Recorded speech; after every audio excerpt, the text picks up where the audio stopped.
ደግሞ ነፍሰ ጡር ነው የተኝቶ ቀኑን ሊያሳልፍ ነው ስራ የለውም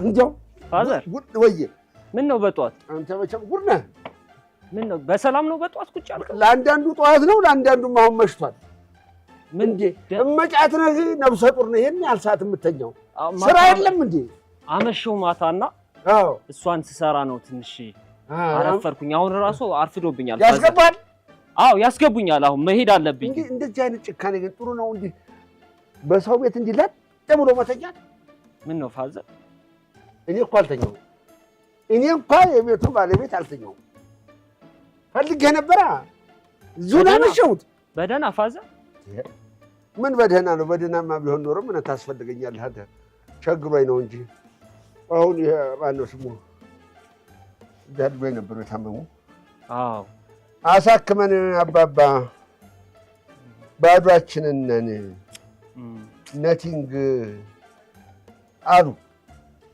አቃቸዋለሁ አላሳክም ማለት አልችልም ቤት እንዳለኝ ማቆት እንደማከራይ አዎ ጉዴን ማቀው እኔ ብቻ ነኝ ስለዚህ ለነዚህ ልጆች ምን ልላክላቸው እስቲ ቆይ መቼም የተስተማረ ዕውቀትም ያለው እዚህ ግቢ እሱ ብቻ ነው ስለዚህ ተሱ ሰንቲም አላጣም ብዬ ማታ እዚህ እስከ 6 ሰዓት ከማን ፋዘር ታንተ 10 ቀን ከሰጠሁት እኮ አሁን የመሻር ሰጠኝ ማለት አሁን ድገመኝ ነው አልሰጠኝም አሁን ምን ትደግመኛለህ ቆይ ረፍዶብኝ ነው ፋዘር ሰጠኝ እኮ ወደፊት የምትሰጠኝ ነው እንጂ አምጣል አልኩ ታለህ ሰው ሲጀግረው ፋዘር የለኝም እንደሌለህም አወቅኩት እኮ ይሄን ያህል ስተኛ ነው ይሄ ሌባ ቾንቾረን ሳይሆን አይቀርም ይሄ አንድ ቀን ማረጋገጫ የሌለው ልጅ እኔ መጀመሪያም የተከራየ ይለት ቃል ያልወደዱ አጭበርባሪ ሳይሆን አይቀርም ይሄ ነው ማረጋገጫ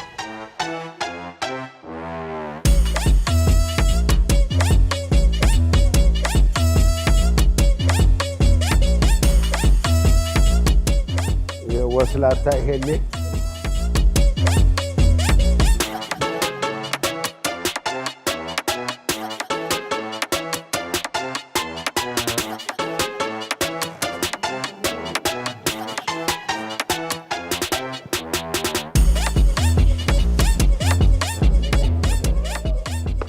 እንዳይሆን የሚሰራው እዚህ እንዳይሆን ብቻ የሚሰራው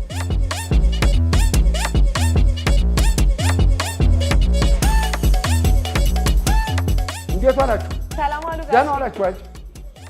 እንዴት ዋሉ? ሰላም ዋላችሁ? እንኳን ደህና መጡ። ይሄ አሁን የገባ ልጅ እዚህ ነው የሚሰራው? አዎ እዚህ ነው የሚሰራው። ምን አጋጥሞት ነው ጋሼ? አንቺም እዚህ ነው የምትሰሪው? እዚህ ነው የሚሰራው። ያው ቴምር ፕሮፐርቲስ ይባላል። ምን አጋጥሞት ነው? ፕሮፐርቲስ እንዴ? ይሄ ህንጻ የሚሰራው? አዎ ህንጻ የምንሰራው ነን። ምን ተፈጥሮ ነው? አቤት እኔ እንግዲህ ያው ትልቅ ሰው ነው ማለት ነው። አዎ የሽያጭ አማካሪያችን ነው። እዚህ ነው የሚሰራው። የተፈጠረ ነገር አለ? አዎ አይ ምንም የለ እናቴ ምን ብያወራለሁ። እስኪ ቁጭ ብለን እናወራ። እዚህ የቡና ፕሮግራም ስላለን እንደው ቁጭ ብለን እስኪ እናወራ ያለውን ነገር። እሺ ኑ ሰሉት ወደ ውስጥ አሜን ጋሼ። እሺ ጌታ እንዴት አለ ትልቅ ህንጻ ነው። ቆንጆ አይደል? በጣም ቆንጆ ነው። በጣም ኢክራም ትባላለች። ማርኬቲንግ ማናጀራችን ናት። ከሷ ጋር በደንብ ታወራላችሁ። እሺ አቤት እንዴት አማረብኝ። ያምራል አይደል? በጣም ቀላል ያምራል። እሺ የልጅ አንቺ ጋር ነው የሚሰራው? አዎ እኛ ጋር ነው የሚሰራው። ሮቤል ይባላል። ተከራይ ነው። ጎበዝ ልጅ አዎ በጣም ጎበዝ ልጅ ነው። አንጎበዝ የሽያጭ አማካሪያችን ነው። ጎሽ እኔ እንዲህ አልመሰለኝም። አጓጉል እንዳይቀርብ እየመከራለሁ ብዬ ተከትዬ መጣሁት። አይ እንኳን እንደውም አጋጣሚው ጥሩ ነው። አዎ ጥሩ ነው። እንኳን መጣ ወደ ድርጅታችን። እሺ ስለዚህ አረፍ እንበልና የቡና ሴሬሞኒ ስላለ ቡና እየጠጣን እናውራ ይሻላል። ደስ ይለኛል። እሺ ደስ ይለኛል። ቡናማ የባህላችን አይደል? አዎ እውነት ነው። እንዴት ያምራል። ሸጋ ቤት ነው። አዎ ጎበዝ ጥሩ መስሪያ ቤት ነው። እውነት ነው። አዎ እሺ አረፍ በል እዚህ ጋር። እሺ ዝሉን አዎ እዚህ ጋር እንኳን አደረሰሽ። እንዴት አለው ቆንጆ መስሪያ ቤት ነው። አንቺ ወደድከው? አዴ በጣም እንጂ ደግሞ ስፋቱ አቤት እኔ እኮ አንቺ ዘህር ይቅር ይበለኝ እሱ ባለቤቱ ይቅር ይበለኝ። እኔ እንኳን ለሌላ ጉዳይ ጠርጥሬ ነበር የመጣሁት። ግን ባለቤቱ እውነቱን ገለጠልኝ።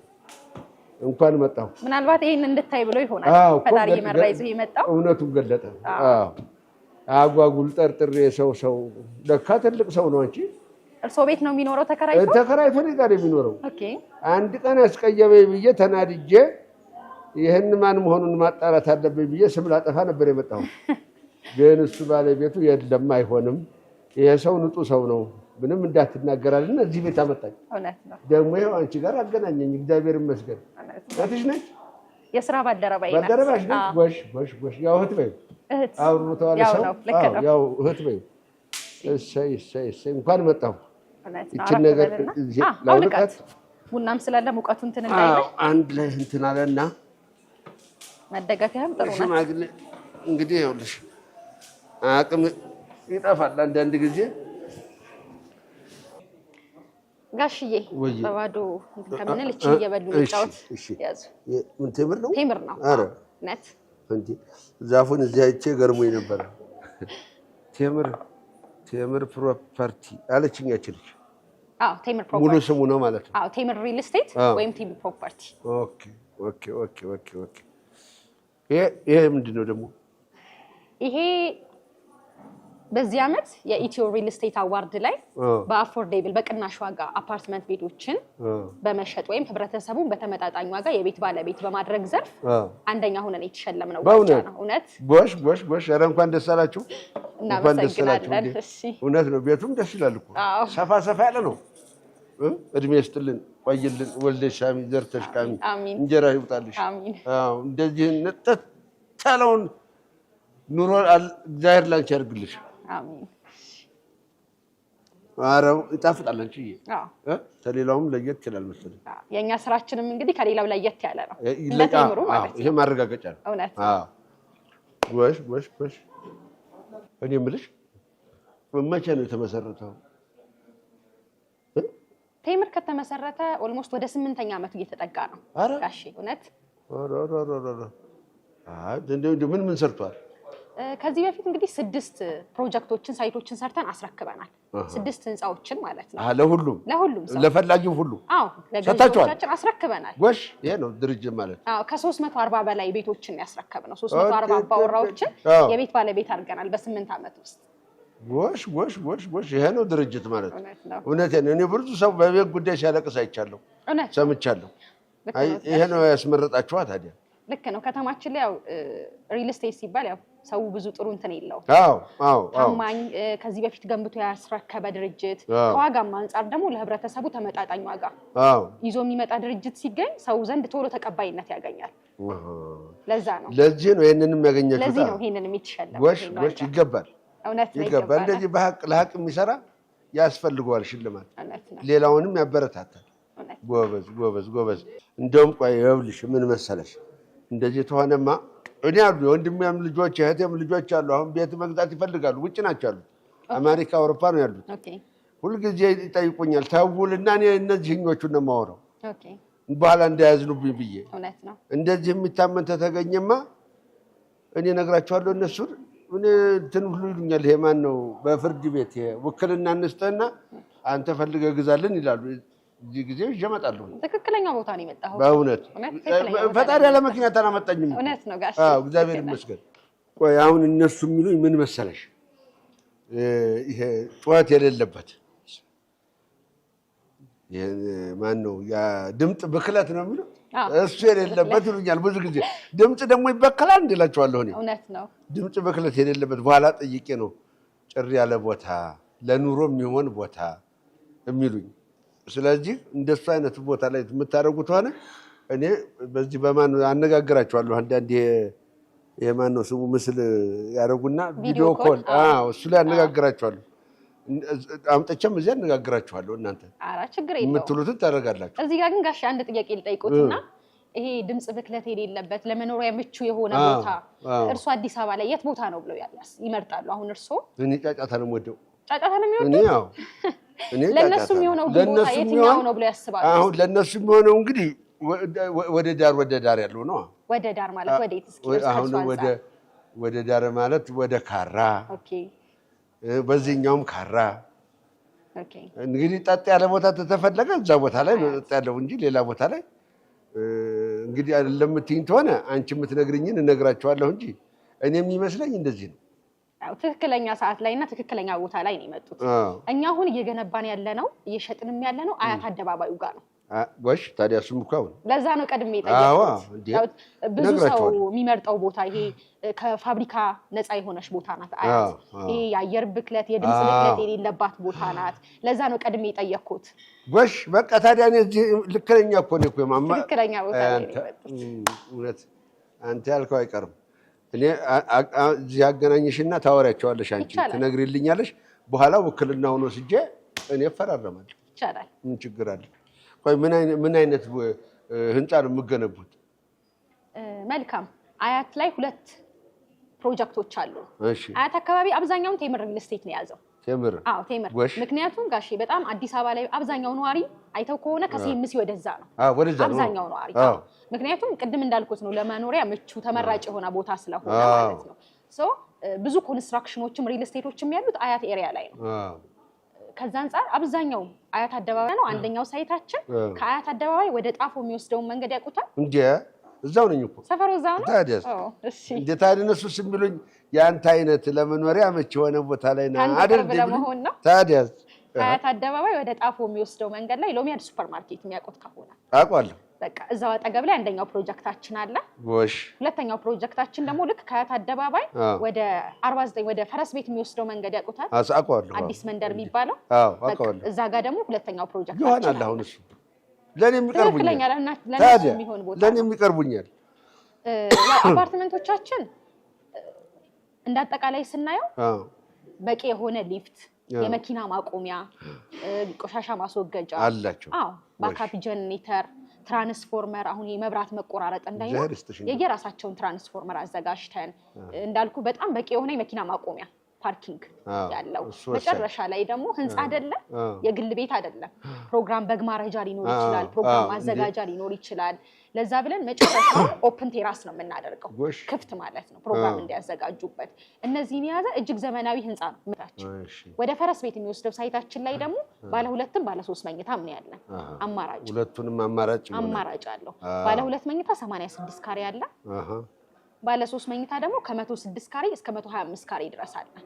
እዚያውን ያልሽው ላይ እዛው የፈረስ ቤት ላይ ያለው ላይ ማለት ነው። አዎ ስለዚህ አነስ ያለ ካሬ የሚፈልግ ሰው 86 ካሬ የለ ልጆችም ማግብቶም እዛ ኖረው ቆየ ነው ሰፋ ያለ ነው የሚፈልገው። ስለዚህ ሰፋ ያለውን ካሬ ባለ 3 መኝታውን ወይ 125ቱን ወይ 137 ካሬው ለነሱ ይሆናል። እናማርጣለን፣ እሱን እናማርጣለን። አንቺው ታነጋግሪያቸዋለሽ። እንትኑስ ይሄ ማን ነው ሰንቲቡ? መቼም ብሩ ነው ዋጋው። አዎ ቀስ ብለሽ ንገሪኝ። አይ የሚያስደነግጥ አይደለም፣ የሚያስደስት ነው። እንደውም የኛው እውነት እስቲ ንገሪኝና እኔ እነግራቸዋለሁ። እውነቴን ነው የምልሽ። እኔ ምናፍቀውኛል። ታውን በኋላ ልጥ የተራሰ ጉድጓድ የተማሰ ነው። ልሞት ነው ሳያጫውቱኝ ሳላገኛቸው። ስለዚህ ግዙ እያልኩ የምጨቀጭቀው እኔ ነኝ። አዎ ስለዚህ አሁን ዋጋውን ቦታውን አጣርተህ ንገር ያሉኝን እነግራቸዋለሁ። አንቺም ትነግሪልኛለሽ። እሺ መልካም። ምን ያህል ይባላል? ከዛ በፊት ግን ጋሺ ከተማችን ላይ የኮንዶሚኒየም ዋጋ ስንት እንደሆነ ያውቃሉ? ኮንዶሚኒየም ቤት የሚሸጥበት ኮንዶሚኒየም እንዴ አሁን በደብረታ አንድ ባልንጀራ አለኝ። እሱ ምን አለኝ ልጄ 7 ነው 6 ሚሊዮን ብር ገዝቶ ና አባባ እንግዲህ እዚህ ረፍ እስተመቼ እዚህ መሀል ከተማ ላይ ጩኸት መሀል ትኖራለህ ብሎ እና ቤተ መርቅልኝ ብሎ ወሰደኝ። እውነቴን ነው። ሄጄ በደንብ ነው የመረኩለት ልጅ 6-7 ሚሊዮን ብር ገዝቶ ማለት 6 ነጥብ ምናምን አለኝ። ኦልሞስት 7 ሚሊዮን። አዎ እንደዛ ነው የሚሆነው። ለምን ይሄን እንዳነሳውሎት ልንገሩት ጋሽና እያዙ መጀመሪያ። እሺ እድሜ ይስጥልን። እሺ የኛ አፓርትመንት እየሸጥን ያለ ነው ከኮንዶሚኒየም ባነሰ ዋጋ ነው። እንዴት እሺ አሁን አያት ፈረስ ቤት ላይ የሚገኘው ሳይታችን ላይ ባለ 2 መኝታ አፓርትመንት በ5 ሚሊዮን 400 ሺህ ብር ነው የምንሸጠው። ባለ ሁለቱ አፓርትመንት ነው እንግዲህ ኮንዶሚኒየም አይደለም። ወይኔ ወጋላ ተበላ። አትነግሪኝም ቀድመሽ? እኔ አሁን የመጣሁት አየሽ። እሱ 6 ነጥብ ምናምን አሉት ባለ 2 መኝታ። ያውም አፓርትመንት ነኝኛ ባለ 2 መኝታው 5 ሚሊዮን 400 ሺህ ብር ነው ሙሉ ክፍያ የምንሸጠው ባለ ሁለቱ እሺ 86 ካሬ ባለ 2 መኝታ ባለ 3 መኝታ ደግሞ 106 ካሬ በ6 ሚሊዮን 700 ሺህ ብር ነው ሙሉ ክፍያ ታዲያ ጥጋብ ነው የኮል የሰቦች እኮ ይሆናል እኮ እውነት ነው ዛሬ ምስራች ነው ይዤላችሁ መሄድ ጥሩ ዜና ነው ጥሩ በእውነት ይሄ ፈረስ ቤት ላይ የሚገኘው ነው ማይሸጥበት ዋጋ ነው አፓርትመንት እየሸጥን ያለ ነው አይ አሁን ቦጋለ ተበላ አይ ቦጋለ እዚህ ጋር ደግሞ ጋሽ የሚገርመው ብዙ ጊዜ ሪል ስቴቶች ላይ እንደዚህ አይነት ዋጋ ሲጠቀስ ወይ ገና እየተቆፈረ ያለ ወይ ገና እየተጀመረ ያለ ሲሆን ነው እኛ ወሽ እድለኛ ናቸው በእኛ ዛሬ እውነት የምስራች ነው እግዚአብሔር ይመስገን እኔ ነግራቸዋለሁ ይሄንን በኋላ ጣፍ አድርገሽ በወረቀት ትሰኛለሽ ችግር የለውም ለምን ማታ ሲደውሉ እሱን እያየው ነግራቸዋለሁ ችግር የለውም አስፈላጊ ከሆነ እኔንም ያስገቡኝና ኮንፈረንስ ላይ አንቺማ እንዲህ ታወሪያቸዋለሽ እኔ አሁን አንዳንድ ጊዜ ማታ ልጆቹን ክፈቱልኝልና እንድቻርግ የቴሌቪዥን ላይ እያየሁ ነው የማወራቸው እንደሱ ታወሪያቸዋለሽ ችግር የለውም አወራቸዋለሁ ልጨምር ጨምሪ አሁንም ኧረ ስኳር ጎጂ ነው ጋሽ ይቅርብዎት ጎርቶ አላየንም እኔ ይኸውልሽ ለምን መሰለሽ ሲጣፍጥ ደስ ይለኛል ቡና ወይ ዛሬ እንኳን ደህና መጣ ይሄ ልጅ ዛሬ ፈልጌ ነው የማመሰግነው ጠብቄ ነው የማመሰግነው የአንድ ወር ቤት ኪራይ ነፃ አድርጉለት ኧረ አደርግለታለሁ እንደው አይናገርም አይደለ ጠረጠርኩት እንዱ ዝም እየተምድር ተነስቼ አያሽ ይሄንን ምክንያት አድርጎልኝ ማለት ነው ይሄን መረጃ ግን እኮ ያው አንዳንድ ያለ መገጣጠም ነው ቤት ፈላጊና ተፈላጊ ብዙ ጊዜ አይገናኝም ነው እንጂ እንግዲህ የኛ የሽያጭ ባለሙያ እርሶ ቤት ተከራይቶ እየኖረ ይሄን መረጃ ከሱ መስማት ይችሉ ነበር ፈላጊና ተፈላጊ ያለ መገጣጠም እንትንም ነው የኛም ስንፋት ነው አንዳንድ ጊዜ አከራዮች አንጠይቀው እውነት ነው ያቺ የምታስፈልገው አንብር አገኘን አይደለና አገባ ነው እውነት ምን ትሰራለህ ብለው አሁን እንዲህ ሰራለሁ ቢለኝ አረ እንዲህ ነበር እለዋለሁ እኛም ጋር ስህተት አለ አንለዋወጥም መረጃ እኮ ስትቀባበይ ነው መረጃ ቢሆን አይደለ አዎ እንደዛ ነው አሁን ይሄ እንግዲህ እነዚህ የወንድም ልጅ አልኩሽ ይመጣል ያሉት ከ2 ዓመት በፊት ጠቅልለን እንገባለን ሀገራችን ይበቃናል ለስተዛሬው ኑሯችን ብለዋል እስቲ አሁን እነዚህ ቤቶች እስከዛ ጊዜ ያልቃሉ እውነት ነው ትክክለኛው ሰዓት ላይ ነው ጠቅልለው ለመግባት ያሰቡት እውነት ይገኘው ባለ 2ም ባለ 3ም መኝታ ያለው ሳይታችን ላይ በ2 ዓመት ጊዜ ውስጥ ነው የምናስረክበው አጠናቀን ታዲያ ያው ባሉት ጊዜ ነው ሆነላቸው ማለት ነው ታዚህ ተውለቱም ያልፉ እነሱ እውነት እግዚአብሔር ይመስገን እዚህ ጋር ግን ጋሼ ያው የጠቀስኩት ዋጋ በጣም ዝቅተኛ ነው አይደል ይከፍሉታል ብዬ አስባለሁ አረ ይከፍላሉ ተዛም በላይ ብለውኛል ግን እኔ አላቅም እኔ አሁን እንደ ድሮ መዞር አልችልም ደክም ያለው ስለዚህ እናንተ እንትን የምትሉትን በሉና ፈልጉ ብዬ ነበር አሁን ዛሬ እንደገባው ደውልና አግኝቻለሁ ደሞ ምንም አትጠራጠር ይሄን ለምን ጠየቅኩት ይሄ አሁን የጠቀስኩሎት 5 ሚሊዮን 400 ሺህ ብር ባለ 2 መኝታ ባለ 3 መኝታው ደግሞ 6 ሚሊዮን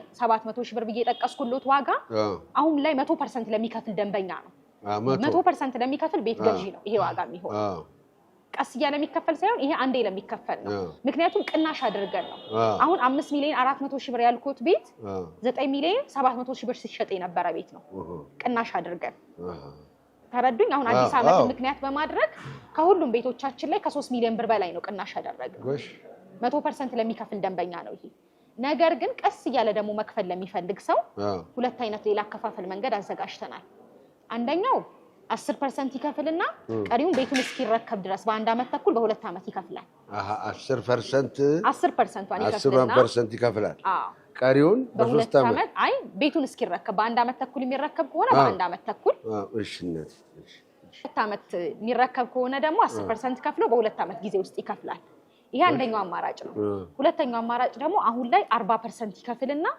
ቀሪውን ልክ እንደዚሁ እስኪረከብ ድረስ በአንድ ዓመት ተኩል ይከፍላል ወይም በ2 ዓመት ይከፍላል ግን አሁን 40% ከከፈለ በኋላ የ8 ወር ጊዜ የረፍት ጊዜ እንሰጠዋለን አንጠይቀው ምንም ክፍያ እዚህ ጋር 3 አማራጭ ኖረው ማለት ነው እሺ የመጀመሪያው 100% ከፍሎ ቅናሹን መጠቀም ሁለተኛው 10% ከፍሎ ቀስ እያለ መክፈል ሶስተኛው ደግሞ 40% ከፍሎ የ8 ወር የፎይታ ጊዜ አግኝቶ ከዛ በኋላ ቀሪውን ቀስ እያለ መክፈል ነገር ግን ይሄ አሁን የጠቀስኩት ዋጋ 5.4 6.7 7.9 ብዬ ጠቀስኩት ዋጋ 100% ለሚከፍል ነው 10% ለሚከፍልና 40% ለሚከፍል ሰው ዋጋው ሌላ ነው ከዚህ ከፍ ያለ ዋጋ ነው ሌላ አይነት አከፋፈል ነው እሱን አንቺ ታስረጅልኛለሽ እኔ አስረዳቸዋለሁ እሱን አንቺ ታስረጅልኛለሽ አስረዳቸዋለሁ እነሱ ግን ጠቅልሎ መግባትና ቀሪ ዘመናችንን ሀገራችን ላይ ማሳለፍ አለብን ልጆቻችንም ባህላቸውን ማወቅ አለባቸው እውነት ነው እስተመቼ በሰው ሀገር ይኖራል እውነት ነው ሰው ሀገር እኮ ይሰራበታል እንጂ አይኖርበትም ጎሽ ዙሮ ተመሬት ኑሮ ተቤት አይቀርም ነው ይባላል እውነት ነው ስለዚህ እሱም ብለው ነው አሁን ሀገራችን ንግባ ያሉት ወደ 4 ናቸው 5 ናቸው ስለዚህ አሁን አንቺንም ማገናኝሻለሁ ስልክሽን ትጥፊልኛለሽ በእንትንም ታወሪያቸዋለሽ ከዛ በኋላ አገላገልኳቸው አባታቸውንም አደራ ተወጣው ማለት ነው አባታቸው ወንድሙ ነው የወንድሜ ነው ነፍሱን ይማረው ጥሩነቱ ደግሞ እዚህ ጋር ጋሼ አሁን 100% መክፈል ባይችሉና እንደዚህ 10% 40% ቢከፍሉ ይችላል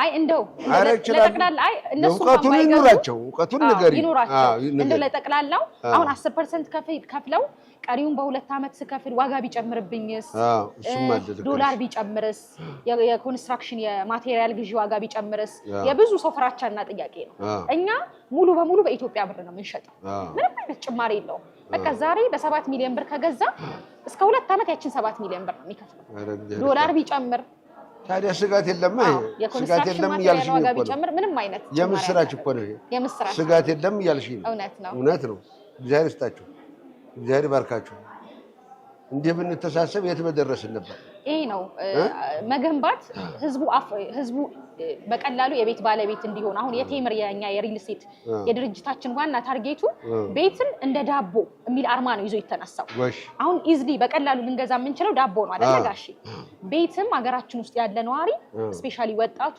እንደ ዳቦ ቀሎት ቤት እንዲገዛ ነው የኛ አላማ እውነት ነው ምክንያቱም ብዙ ጊዜ ቤት ገዢ ሲባል ከውጭ ሀገር የመጣ ሰው ዲያስፖራ ነው የሚታሰበው እኛስ እየሰራን ያለን ወጣት ገና እየሮጠ ያለ ወጣት እየለፋ ያለ ወጣት ለምን በቀላሉ የቤት ባለቤት አይሆንም በሚል በቃ ማርኬቱ ላይ ተመጣጣኝ የሆነ ዋጋ ይሄ ለትርፍ አይደለም ይሄ ተመጣጣኝ የሆነ በቀላሉ ሰው መግዛት የሚችለው ቀስ እያለ እንዲከፍል በሚል አፎርዴብል ዋጋ በሚል ዘርፍ ነው እንግዲህ አፓርትመንቶችን ይዞ የመጣው በዛ ዘርፍ ነው እንግዲህ ይሄ ሽልማት የሚሰጥ ህይወት ማጣፈጫም ነው እንጂ ቴምር እውነት ነው ቤት ነው አንዱ ህይወት የሚጣፍጠው በቤት አይደለም እውነት ነው ቴምር ማለት ደግሞ ጣፋጭ አይደለም እንዴ ህይወት ማጣፈጫ ነው ቤት ስለዚህ ስሙም ያስኬዳል እግዚአብሔር ባርካችሁ ጎበዞች እኔ የምልሽ የኔ ልጅ አሁን ልጆቹ ግዛ አባባ ብለው ቢልኩና ገንዘቡ እኔ ጋር እስኪደርስ ድረስ ጊዜው ቢሄድ ምን ያህል ነው የሚጨምርባቸው እሺ ጥሩ ሰዓት ላይ እኮ ነው ጋሼ አዎ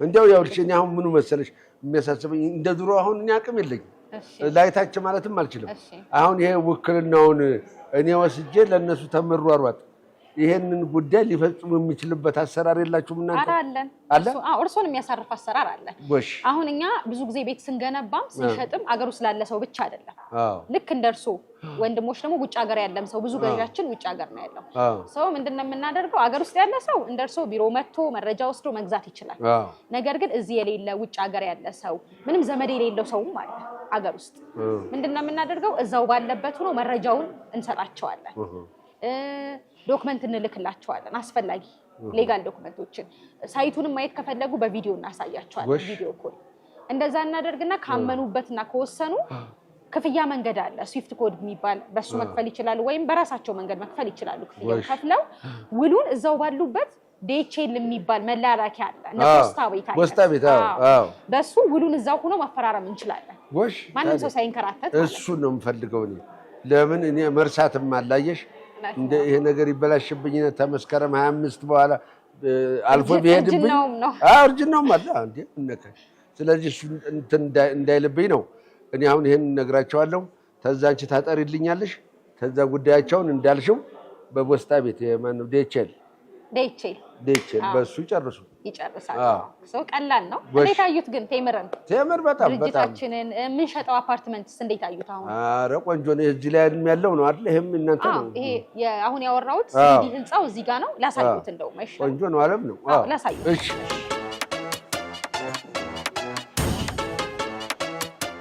አሁን ያወራነው እንግዲህ ጋሼ በ3D ነው የምንለው እኛ በእኛ በኮንስትራክሽን ቋንቋ። አዎ ይሄ ህንፃ ነው እንግዲህ አሁን ተገንብቶ መጨረሻ ላይ ይሄንን ነው የሚመስለው ማለት ነው። ይሄንን ነው የሚመስለው መጨረሻ ፎቶ ነው ማለት ነው። ይሄ 3D በእኛ ቋንቋ 3D ነው የምንለው የህንፃው 3D መጨረሻ ላይ ህንፃው ይሄንን ነው የሚመስለው። ወሽ ታዲያ ያምር የለም እንዴ? ያምራል እኮ። አዎ በጣም ቴምር አይደል እንዴ ድርጅት? አዎ ቴምር እውነት ነው። ይኸው ቴምርም አለ እዚህ። ይሄ ነው እኮ ቴምር አልኩሽ እኮ ቅድም ቤት ኑሮ ማጣፈጫ ነው አልኩሽ እኮ አይደል? መጀመሪያ መቀመጫ ይሄን አይደል የሚባለው? ዝንጀሮዋ ማለት ነው። ወሽ ያለም ይሁንላችሁ። አሚን ያለም ይሁንላችሁ። አሚን። እሺ 2018 የስኬት ዘመን ያርግላችሁ። እንዴ ፋዘር መጣ እንዴ? አንተ ወይ መጣ ሆይ ይቅር በለኝ ልጄ፣ ይቅር በለኝ። እንደው አጥፍቻለሁ። አንተን ክፉ አስቤ መጥቼ ደግ ነገር አግኝቻለሁ። ይቅር በለኝ ልጄ። ፋዘር ችግር የለውም። እንኳን ደህና መጣህ ብለናል። እንኳን ደህና ቆየኝ። እንዴ ትልቅ ሰው ነህና ያው ቴምር እኮ አልኩህ እኮ እሱን አይቼ እኮ ነው። አለቃ ያገኘች በደንብ። አዎ አገኘኋት። እንዴት አለሽ? የተባረከች ልጅ። እሺ ቤት ዘርዝራ። አዎ እናወራለን። እንዴ ማታ እመጣለሁ። እሺ ታገናኘኛለህ ወንድሜ ልጆች ጋር። እሺ እንግዲህ ጋሽ እዚህ ድረስ መጥተው ስጦታ ሳንሰጡት አይሄዱም። ጎሽ ሲገዙን ደግሞ የበለጠ ጨማምረን እንሰጡታለን። እሺ ያዟት። ይሄ ጃንጥላ ነው? አዎ ጃንጥላ ነው። ክረምት አይደል አሁን እየዘነበ አይደል? ቴምር ነው እንዴ? ቴምር ነው። ኧረ እንደው ኦሪጂናል ዘራችሁ ቴምር ይሁን። አሜን። ያቺ ጥዬ የመጣኋት ቴምር ቆጭታኝ ነበረ።